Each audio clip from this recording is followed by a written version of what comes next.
बिस्मिल्लाहिर्रहमानिर्रहीम। अस्सलाम वालेकुम।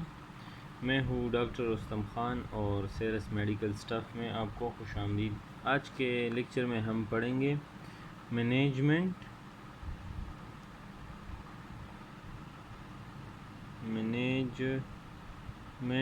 और ट्रीटमेंट ऑफ हिकअप्स। ये एक बहुत इम्पोर्टेंट टॉपिक है। हिकअप्स दोनों डॉक्टर्स और नॉन डॉक्टर्स लोगों के लिए, दोनों बहुत सारे हमारे दोस्त होते हैं जिनको हिकअप्स के ट्रीटमेंट के बारे में नहीं पता। तो इसमें कुछ ज़रूरी बातें हैं जो कि डॉक्टर्स को जानने के लिए बहुत ज़रूरी है। जो हमारे हाउस जॉब के कोलीग्स है या एमओ हैं, तो इनको ये जानना बहुत ज़रूरी है, क्योंकि ये एक बहुत नॉर्मल कंडीशन है जिसको हम हिचकिया कहते हैं, घर में लोगों को होती है। तो हिकअप्स पहले होते हैं क्या? हिकअप्स ये जो है ना एक स्पेशल किस्म के साउंड्स होते हैं, ठीक है। ये क्यों प्रोड्यूस होते हैं? इनवॉल्यूंटरी कंट्रैक्शन होती है। किस चीज़ की कंट्रैक्शन होती है? हमारे पास डायफ्राम की, ठीक है। और एट द सेम टाइम हमारे पास क्लोजर ऑफ ग्लोटिस होता है, ठीक है। Closure of glottis, same time पे क्लोजर ऑफ ग्लोटिस भी होते हैं। तो इनकी वजह से हमारे पास ये साउंड्स प्रोड्यूस होते हैं जिनको हम हिकअप्स कहते हैं, ठीक है। इसके काजेस क्या है? हिचकियों की जो है ना या हिकअप्स के काजेस क्या है, ठीक है। तो इसके बहुत सारे काजेस है, ठीक है। इसमें सबसे पहले जो हमारे पास एक नर्व होता है जो कि हमारे मेडिकल कोलीग्स जानते हैं, फ्रीनिक नर्व्स, ठीक है। उसकी इरिटेशन किसी भी वजह से, स्टमक एसिडिटी की वजह से या कोई भी रीज़न हो सकता है, ठीक है। इसोफेजियल कार्सिनोमा की वजह से भी हो सकता है, ठीक है। ये भी एक इसका जो है ना बहुत अहम रीज़न है, ठीक है। लंग कैंसर में भी ये हो सकता है, ठीक है। कोई भी थ्रोट का ऑपरेशन हो, थायराइड का हो, मतलब नेक में कोई सर्जरी हो ना, तो उसकी वजह से भी जो है ना नेक सर्जरी हो, उसकी वजह से भी ये हो सकता है। इसके अलावा डायफ्राम की इरिटेशन हो, डायफ्राम की इरिटेशन ये किस तरह होता है? डायफ्राम की इरिटेशन जब हमारे पास निमोनिया होता है लंग में, लोअर लोब, स्पेशली हमारे पास लोअर लोब जो लंग का होता है ना, ये लंग होता है इस तरह, ठीक है। इसका ये जो लोअर लोब होता है ना, तो ये डायफ्राम के करीब होता है। इसमें जब इन्फेक्शन हो जाए ना, तो उसकी वजह से ये डायफ्राम भी जो है ना इसमें इरिटेशन पैदा होता है, तो उससे भी हमारे पास हिकअप्स प्रोड्यूस होते हैं, ठीक है।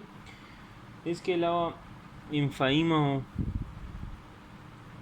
ठीक है। इम्फाइमा भी एक काज है इसकी, या डायफ्राम की हर्निया हो जाए, ठीक है। डायफ्रागमेटिक हर्निया, डायफ्राम अपनी जगह से जो है ना ऊपर चला जाता है, ठीक है। कहाँ पे? थॉरैक्स पे आ जाता है, ठीक है। तो डायफ्रेगमेटिक हर्निया की भी वजह से ये भी एक काज है इसके। सब फ्रीनिक एब्सिस हो, सब फ्रीनिक एब्सिस जो है ना, ये उसमें बिल्कुल लंग्स और डायफ्राम के जो है ना बीच में ये होता है।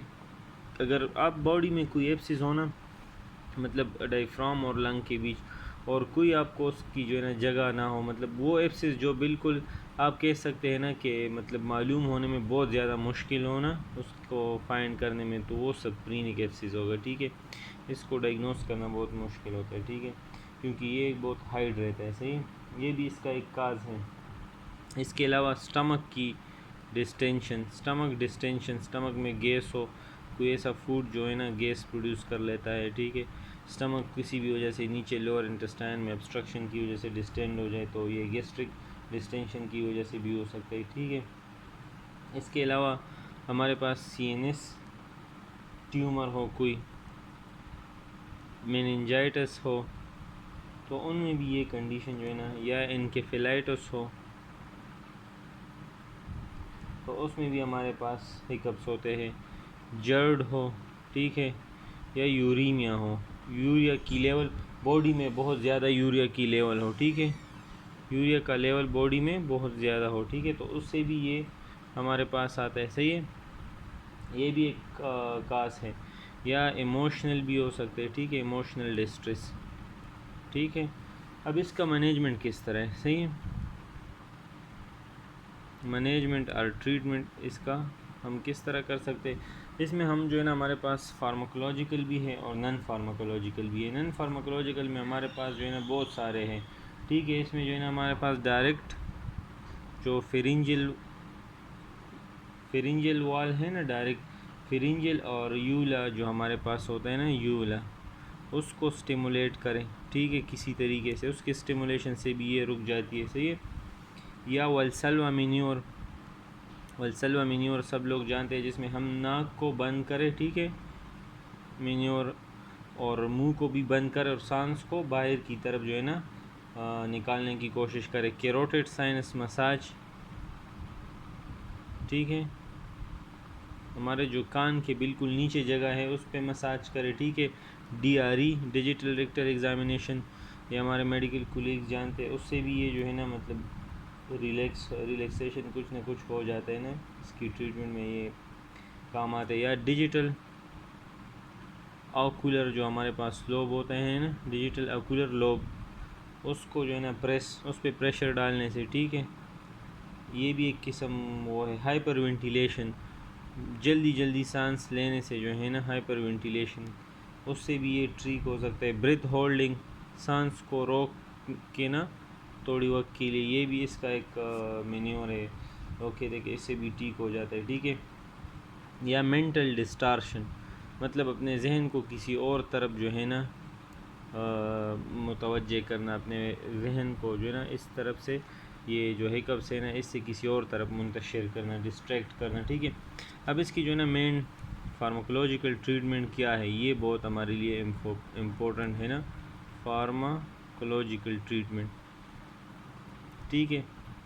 इसमें हम क्या दे सकते हैं, ये एक इम्पोर्टेंट पार्ट है इसका। इसमें हम इंजेक्शन जेंटिक, क्या इंजेक्शन जेंटिक में क्या होता है, जेंटिक में हमारे पास है रेनेटिडीन, ठीक है, 500 mg 50 mg में हमारे पास आ जाते हैं। इसमें हम IV जो है देते हैं BD 2 टाइम, ठीक है।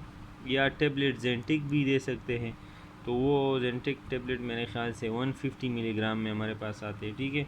इसमें हम एक टेबलेट पर ओरल जो है ना देते, ठीक है, पर ओरल, या एक टेबलेट या 2 टाइम भी दे सकते हैं BD, सही है। इसके अलावा हमारे पास इसमें है हमारे पास एक और इंजेक्शन आता है मिटोक्लोप्रोमाइड, ठीक है, इसमें टेबलेट्स भी है और इंजेक्शन भी है। ये मिटोमाइड के नाम से आते हैं, मिटोमाइड के नाम बहुत सारे ब्रांड्स है पर मुझे सब सारे याद नहीं है, तो मिटोमाइड के नाम से आते हैं 10 मिलीग्राम, उसमें हम IV देते हैं, ठीक है, स्टेट एक ही टाइम पे, और उसके बाद TDS देते हैं, सही है, दिन में 3 दफ़ा। या जो है ना इसके अलावा एक और भी हम इसमें हम ट्रीटमेंट कर सकते हैं। वो कौन सा ट्रीटमेंट है हमारे पास जो इसमें है, सब्र करिए, पंखा हमें डिस्ट्रैक्ट करने की कोशिश कर रहा है।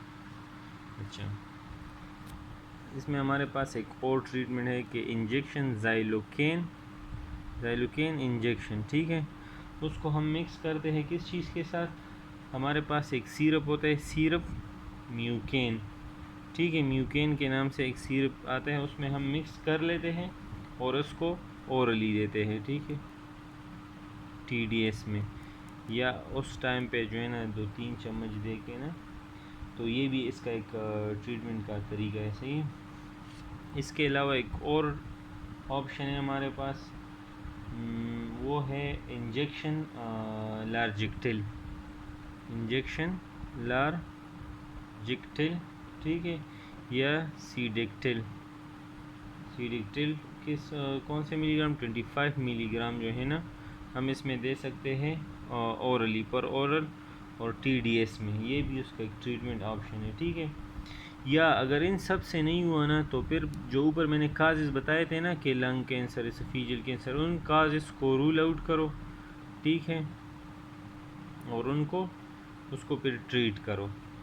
अगर कोई काज एग्जैक्ट मालूम नहीं है तो ना ये जो है ना जेंटेक या मिटोक्लोप्रोमाइड या ज़ाइलोकेन म्यूकेन, या ये जो है ना हमारे पास 4 ऑप्शन है इसमें, ठीक है, ये जो है ना हो सकता है इसके ट्रीटमेंट में, अगर कोई जो है ना हमारे पास वाज़ेह ऑप्शन ना हो, ठीक है। तो अगर इसमें मुझसे कोई गलती हो गई हो या आप मज़ीद इम्प्रूवमेंट चाहते तो बेशक आप कमेंट कर सकते हैं, मैं मज़ीद इम्प्रूवमेंट कर लूँगा, ठीक है। अल्लाह हाफ़िज़, अपना ख्याल रखिए।